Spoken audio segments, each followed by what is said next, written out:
अस्सलाम वालेकुम नाज़रीन, आप देख रहे हैं सियासत.pk और मैं हूं हैना चौधरी। पीडीएम अब नहीं रही, ये जुमला तो आपने सुना होगा। ये जुमला किस तनाजुर में कहा गया है, असल हकीकत क्या है? बिलावल की मरियम के खिलाफ खतरनाक प्रेस कॉन्फ्रेंस के बाद पीडीएम का मुस्तकबिल और मौजूदा सूरत हाल पर आसिमा शराजी क्या कहती हैं, ये हम आपको आज की इस वीडियो में बताएंगे। आपको ये भी बताएंगे कि आसिमा शराजी ने बिलावल के बगैर पीडीएम का मुस्तकबिल, पीडीएम की टूटने के बाद इमरान खान के लिए आसानी या मुश्किलात, मौलाना का सियासी मुस्तकबिल, अपोजिशन के इस्तीफों और पीडीएम के लॉन्ग मार्च के बारे में क्या कहा है। एक तरफ पाकिस्तान पीपल्स पार्टी हैरान है कि नून लीग ने अचानक इस्तीफों को लॉन्ग मार्च के साथ मशरूत क्यों किया, तो दूसरी जानिब नून लीग जरदारी साहब के मियां साहब को दिए जाने वाले तानों पर परेशान। माफी तलाफी के बावजूद मरियम नवाज के लॉन्ग मार्च के लिए किसी तीसरे के ना होने और मियां साहब के खिलाफ कुछ कहने वालों की जुबानें खींच लेने के बयानात ने पीपल्स पार्टी और किसी हद तक मौलाना को भी पीडीएम के मुस्तकबिल से मायूस कर दिया। पीपल्स पार्टी पर डील के इल्जाम, जबकि नवाज शरीफ और मरियम के लिए दरवाजे बंद होने की बाज़गश्त ने तब्दीली के ख्वाहिशमंदों से तब्दीली की जरा सी उम्मीद भी छीन ली है।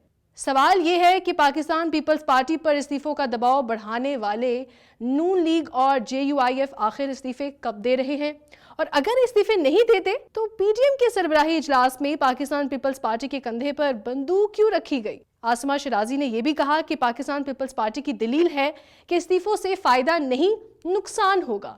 नून लीग का मौकिफ है कि सिस्टम में रहने का कोई फायदा नहीं। अब सवाल यह है कि नून लीग और मौलाना अगर इस्तीफे दे भी देते हैं तो फायदा किसका होगा। आसिमा शराजी का मजीद ये कहना है कि नवाज शरीफ आम और शफाफ इंतखाबात तक इस्तीफों की पॉलिसी पर अमल पैरा होने का इशारा दे चुके हैं।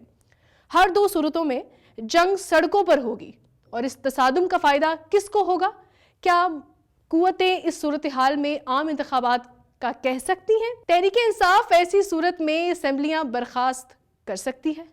दूसरी जानिब पाकिस्तान पीपल्स पार्टी पंजाब में तहरीकी अदम एतमाद पर जोर देती दिखाई देती है। बिलावल और हमजा शहबाज इस मामले पर किसी हद तक हम आहंग हैं, अलबत्ता नून लीग में मरियम नवाज की पोजीशन पहले से कहीं ज्यादा मजबूत है और नवाज शरीफ पंजाब की हुकूमत को गिराने महज वक्त का ज़िया समझते हैं। हिज़्ब इख्तिलाफ का इत्तेहाद आखिरी दमों पर है। पाकिस्तान पीपल्स पार्टी पार्लियामान के अंदर रहकर लड़ना चाहती है, लेकिन नून लीग के बगैर ये मुमकिन नहीं। नून लीग सड़कों पर लड़ना चाहती है, लेकिन ये पीपल्स पार्टी के बगैर मुमकिन नहीं। सवाल फिर वही कि इस लड़ाई में होगी गुम, किसकी चोंच और किसकी दुम। मरियम नवाज और बिलावल भुट्टो दोनों लफ्जी गोलाबारी और बज़ाहिर मामूली बातों का शिकार हुए। मरियम नवाज ने कम वक्त में अहम मकाम बनाया है और बिलावल ने अपनी सियासी दूरअंदेशी से अपना लोहा मनवाया है, मगर दोनों का तजुर्बा कम है। ऐसे में मौलाना को सरबराह होते हुए अहम किरदार अदा करना था, मगर वो खुद ही रूठ बैठे। सेनेट में कायदे हिज़्ब इख्तिलाफ की दौड़ भी दिलचस्प है। अपोजिशन के दरमियान अददी जंग बराबर होने की सूरत में चेयरमैन सेनेट अहम किरदार अदा कर सकते हैं, जबकि चेयरमैन सेनेट का इंतखाब भी आला अदालत में चैलेंज हो चुका है। गिलानी साहब की बजरिया अदालत कामयाबी की सूरत नून लीग और पीपल्स पार्टी में अपोजिशन लीडर का तनाज़ा भी हल हो जाएगा और नून लीग और पाकिस्तान पीपल्स पार्टी सेनेट की हद तक एक ही डी में खेलेंगे। आइंदा इंतखाबात से कब्ल की सफबंदियों में पाकिस्तान पीपल्स पार्टी और नून लीग की आपस की रवायती लड़ाई दोनों की इंतखाबी सियासत के लिए ज़रूरी होती चली जा रही है। खेल बहरहाल अब की बार पूरे मैदान से सिमटकर एक ही टीम में दाखिल हो चुका है, जहां से तन्हा गोल करना चाहते हैं और रेफरी एम्पायर किसी को भी रेड कार्ड दिखा सकता है।